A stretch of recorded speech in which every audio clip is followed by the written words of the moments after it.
In this video I wanted to talk a little bit about all the equipment that I use to make my films. My setup is pretty much the same as you'd see in most home studios, except that I pack up all this stuff and put it in my suitcase at the end of the week.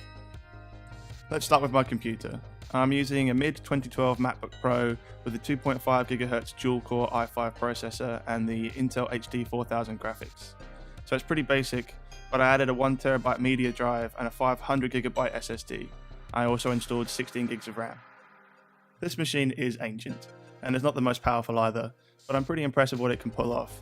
I'm editing a mix of mostly 1080p 60 frames video with a bit of 4K 24 frames thrown in as well. On top of that, I'm also using Color Finale for all my color grading work. It's doing the job for me so far, even though sometimes render speeds are pretty awful, but I don't intend to upgrade until I absolutely have to.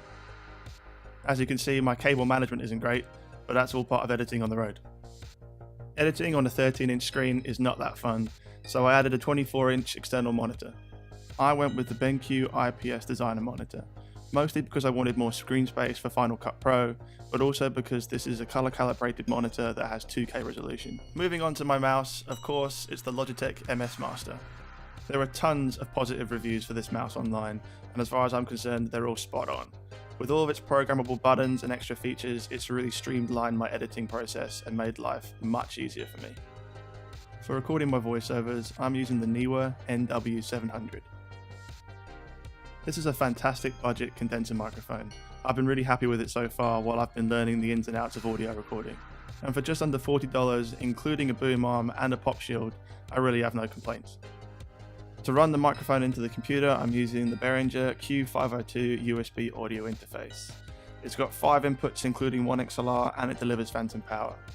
It's extremely budget, around the $50 mark, but it's really small and light and easily travelable, which is ideal for what I need.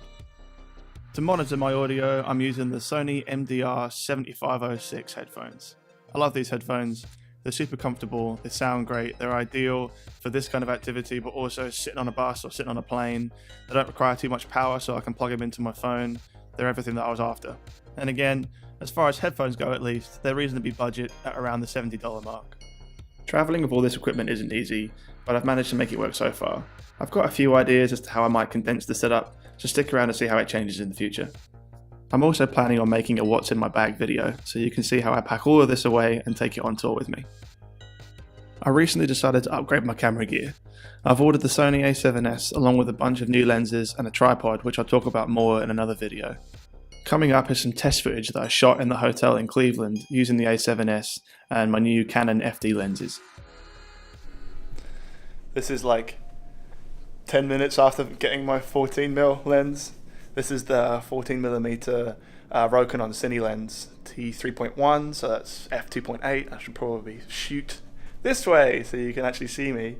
It's sitting on my A7s, Sony A7s that I just got, and this is like the first time using a Cine lens and using a 14mm super wide angle lens, and it's brilliant. It's just marvelous. I'm really happy with it. Love the picture out of it, but this is, I say, first like 10 minutes. More in-depth usage will be needed, but I'm like super stoked right now, so happy.